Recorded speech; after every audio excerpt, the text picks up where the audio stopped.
नमस्कार मित्रांनो, मी डॉक्टर अंजली आणि आज आपण पाहणार आहोत की हिवाळ्यात वृद्धांनी गरम पाण्याने अंघोळ करताना कोणत्या 8 चुका टाळाव्यात आणि शरीराला कसा फायदा होतो.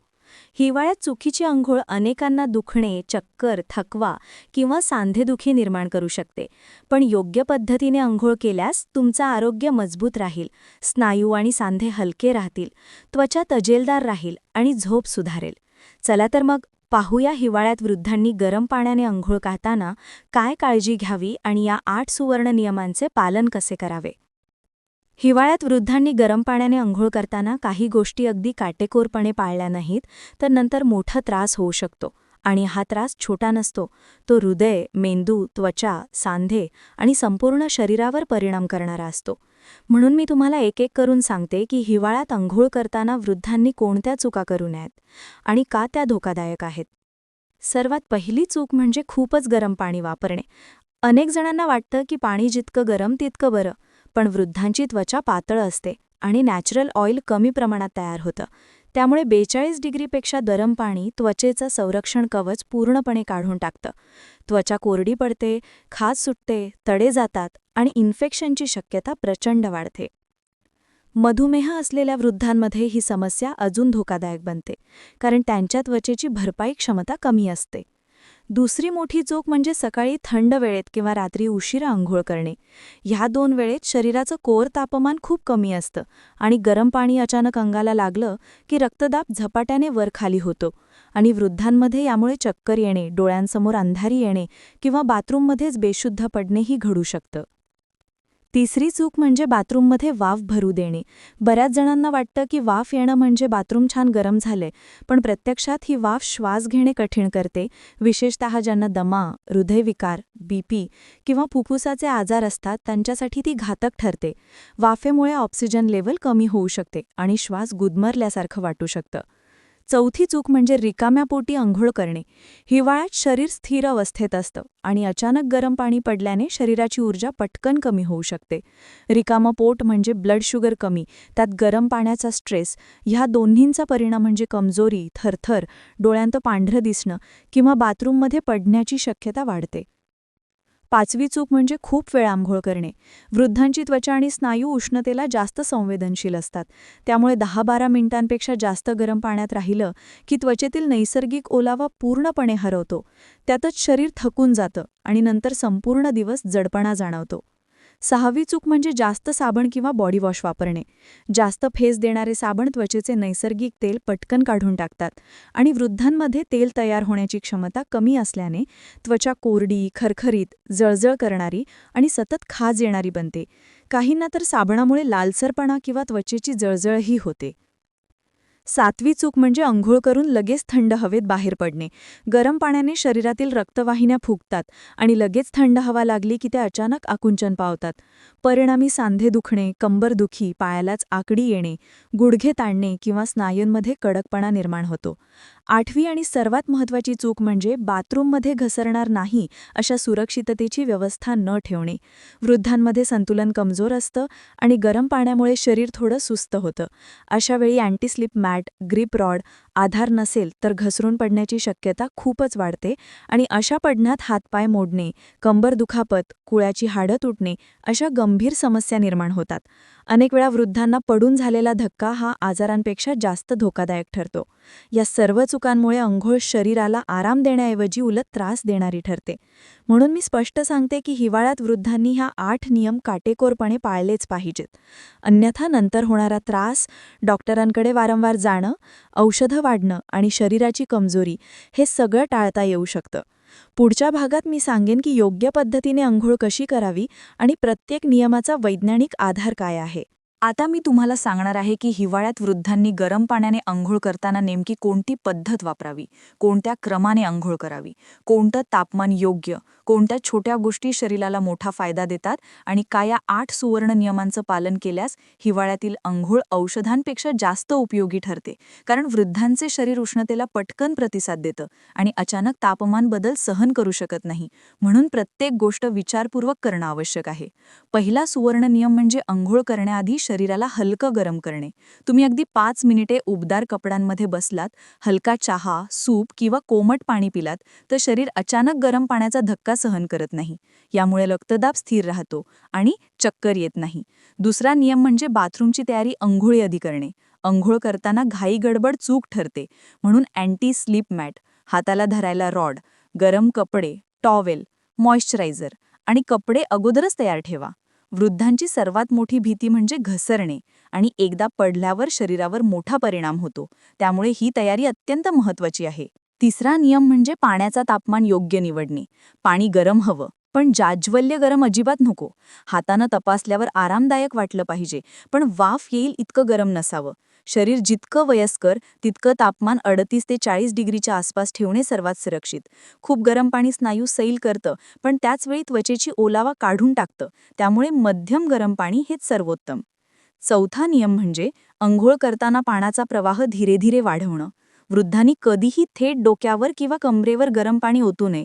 प्रथम पाण्याचे काही थेंब पायांवर सोडा, मग गुडघ्यांवर, मग हळूहळू मांड्या, कंबर, हात, खांदे आणि शेवटी मान आणि डोकं.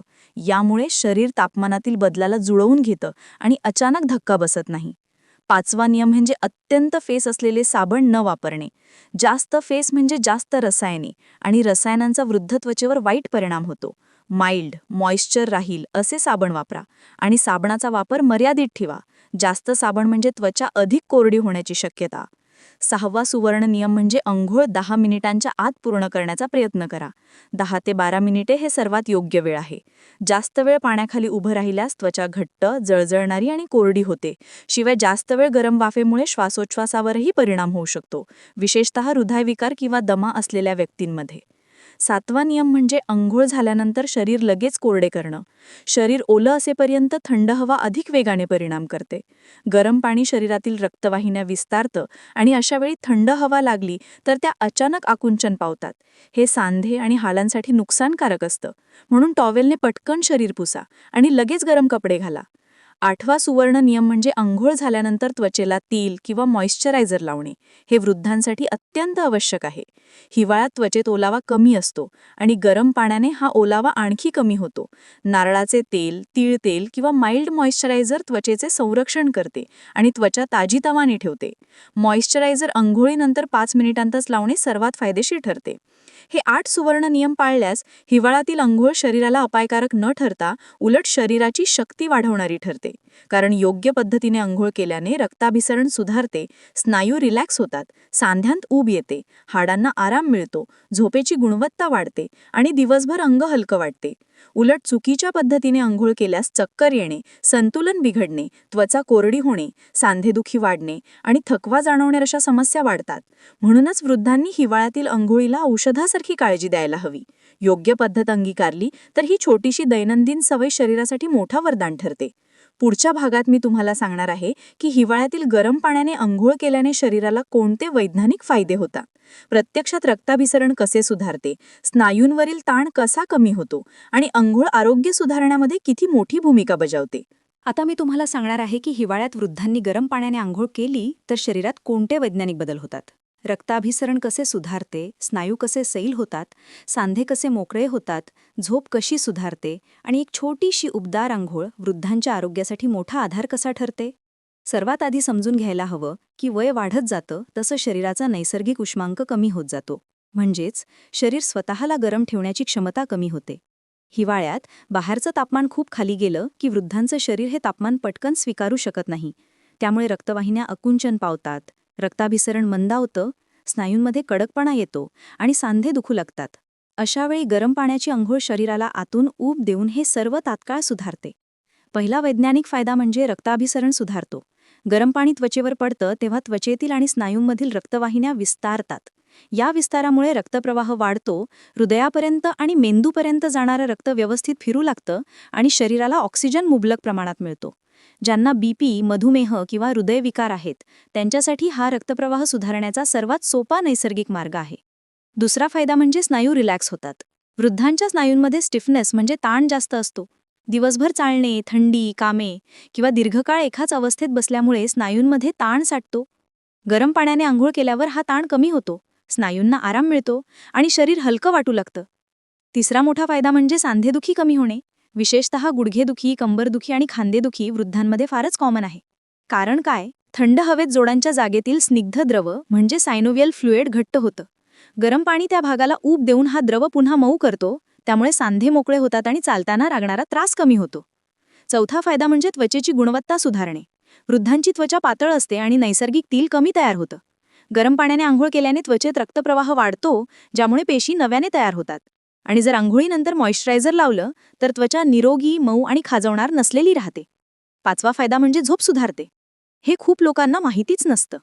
पण जेव्हा गरम पाण्याने आंघोळ केली जाते तेव्हा शरीर काही मिनिटे रिलॅक्स अवस्थेत जातं, स्नायू सैल होतात, मेंदूतील ताण कमी होतो आणि नंतर शरीर हळूहळू थंड होत जातं.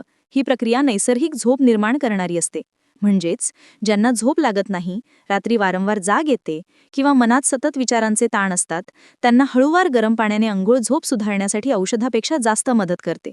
सहावा वैज्ञानिक फायदा म्हणजे शरीरातील विषारी पदार्थ कमी होणे.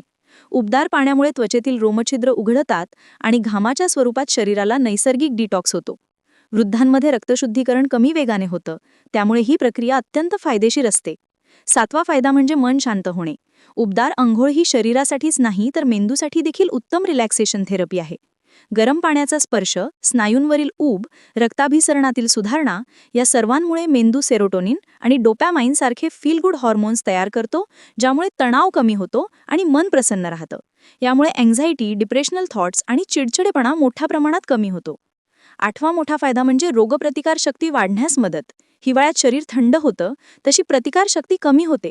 पण गरम पाण्याने अंघोळ केल्याने रक्ताभिसरण वाढतं, श्वसनतंत्र सुधारतं, त्वचेतील सूक्ष्म जंतू मरतात आणि शरीराला उष्णता मिळत असल्याने विंटर्समधील आजार जसे की सर्दी, खोकला, स्नायू दुखणे कमी प्रमाणात होतात. नववा फायदा म्हणजे हृदयाला मदत.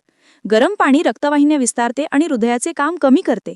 हे दीर्घकाळात हृदयासाठी आरामदायक असतं, मात्र तापमान खूप जास्त नसावं हे मी पुन्हा सांगते. 10वा फायदा म्हणजे थकवा कमी होणे. वृद्ध व्यक्तींची ऊर्जा पातळी हिवाळ्यात कमी होते. गरम अंघोळ शरीरातील मंदावलेली पेशी पुन्हा सक्रिय करते आणि ऊर्जा पातळी वाढवते. 11वा फायदा म्हणजे श्वसन समस्या कमी होणे. गरम पाण्याच्या हलक्या वाफेमुळे श्वसनमार्ग खुले होतात, म्युकस सैल होतो आणि श्वास घेणे सोपे वाटते. ही विशेषतः दमा, सायनस किंवा वारंवार सर्दी होणाऱ्या वृद्धांसाठी वरदान आहे. 12वा फायदा म्हणजे मूड बॅलन्स. गरम अंघोळीनंतर अचानक होणाऱ्या उष्णतेमुळे मन शांत होतं आणि अनेक रुग्णांना डिप्रेशनच्या काळात रिलॅक्सेशन मिळतं. 13वा फायदा म्हणजे शरीराची हालचाल सुधारते. सांधे उबदार झाल्याने सकाळची स्टिफनेस कमी होते. ज्यांना उठल्यानंतर लगेच चालता येत नाही, पायात कडकपणा असतो किंवा उठताना त्रास होतो, त्यांना गरम अंघोळ मोठा फायदा करून देते. 14वा फायदा म्हणजे मणक्या भुवतालच्या स्नायूंना आराम मिळतो, ज्यामुळे नर्व्ह जाडचा दबाव कमी होतो आणि शरीर शांत राहतं. आणि शेवट म्हणजे मानसिक ताजेपणा. अनेक वृद्धांना हिवाळ्यात मन उदास वाटतं, एनर्जी कमी असते, काहीच करावंसं वाटत नाही. गरम अंघोळ शरीराला ऊर्जा देते, मेंदू ताजेतवाना करते आणि दिवसभर उत्साह निर्माण करते. म्हणून मी सांगते की हिवाळ्यात गरम पाण्याने केलेली अंघोळ ही वृद्धांसाठी केवळ एक सवय नाही, तर रोजची नैसर्गिक थेरपी आहे, जी शरीराला, मनाला, त्वचेला आणि स्नायूंना एकाच वेळी फायदा करते. योग्य तापमान, योग्य वेळ आणि योग्य पद्धत वापरली तर ही सवय औषधांपेक्षा जास्त परिणामकारक ठरते. मित्रांनो, आज आपण हिवाळ्यात वृद्धांनी गरम पाण्याने आंघोळ करताना कोणत्या गोष्टी टाळाव्यात, कोणत्या पद्धतीने आंघोळ करावी आणि शरीराला कसा फायदा होतो हे पाहिलं. ह्या सवयींचं पालन केल्यास तुम्ही फक्त सुरक्षित राहणार नाहीत, तर तुमचं आरोग्य मजबूत राहील. जर तुम्हाला हा व्हिडिओ उपयोगी वाटला असेल तर नक्की सबस्क्राईब करा, बेल आयकॉन दाबा आणि ह्या माहितीचा लाभ इतर वृद्धांसोबत देखील शेअर करा. धन्यवाद.